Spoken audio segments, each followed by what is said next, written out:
What's up YouTube? Capital G here, checking out the brand new Mulcharmmy monster that just got revealed. It's coming out of Supreme Darkness. Felt like I had to cover this card for a few reasons. Number one, the Mulcharmys are absolutely crushing it in the competitive metagame, whether you're playing in the OCG or the TCG, where we just got Thurs, and that card came out the gate swinging. YCS Niagara, I'm like 99% certain that it was played at 3 copies in the winning deck list, so obviously the card's making a big impact.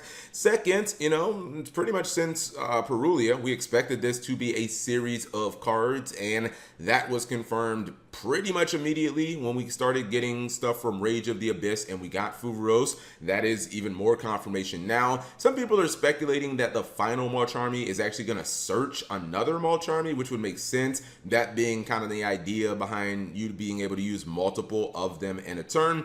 And then lastly, this is probably, just an educated guess here, probably going to be the most expensive card in the Supreme Darkness set. This is almost certainly going to be a secret rare because all the Mulcharmys are. Anyways, this is Mulcharmmy Nihilus. It is a level 4 because the Mulcharmmy cards are level 4s. This one is the Earth Attribute one, which suspiciously looks like Mew from Pokemon. A lot of people are like, hey Cap, that's actually just Mew, but I guess it technically can't be because of copyright laws and such. 100 attack, 600 defense.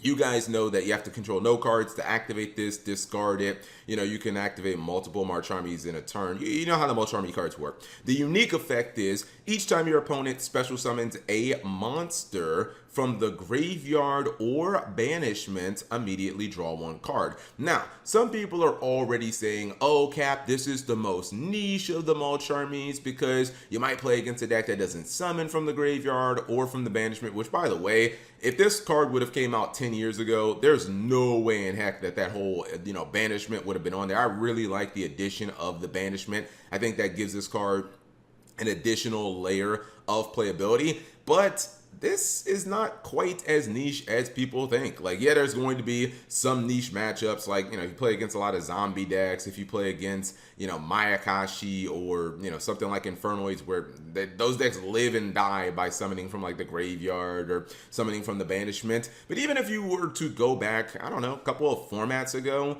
you talk about a deck like, Snake Eye, Fiendsmith. During their first or their opening turn, they would summon from the graveyard quite a few times. One time from Flameburge, the Flameburge Dragon, that would summon from the graveyard. Generally, they would summon the Fiendsmith from the graveyard via his effect. That could be another draw. And then also, oh man, the name escapes me. That's the Fiendsmith card that we just banned, Fiendsmith Lacrima, that also summoned from the graveyard as well. So if you use this against Fiendsmith Snake Eye, that could have been 3 draws. And people have to, remember that there are decks like Malice that's coming out. Malice is very popular in the OCG. They summon from banishment a lot, and this can be a card that obviously you could use against them.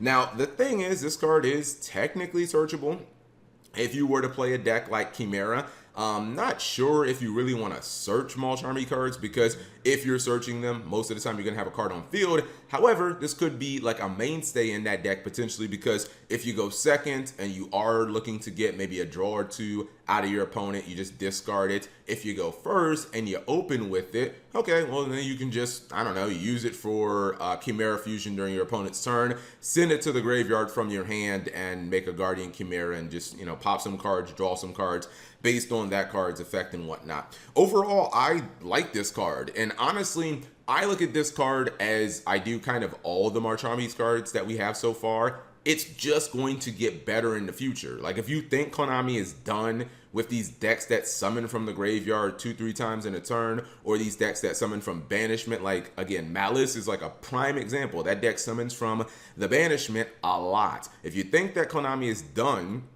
designing these types of decks, you're probably going to not end up being right. Konami's not done with that. Graveyard abuse is prominent in Yu-Gi-Oh! And it has been for a very long time. Is this card probably going to be meta dependent? Yeah, definitely. But I also think you're just going to have some metas where the top deck is probably looking to summon from its graveyard or maybe its banishment 2 to 3 times in a turn, and that's when this card is going to be a superstar in those very specific formats. Or, again, if you're playing a deck like Chimera where you can search it, and even if you do search it or open with it going first, like, all right, I can just send it to the graveyard with X card or X effect, because there's also discards in the Chimera. They can just fuse with it, etc., etc.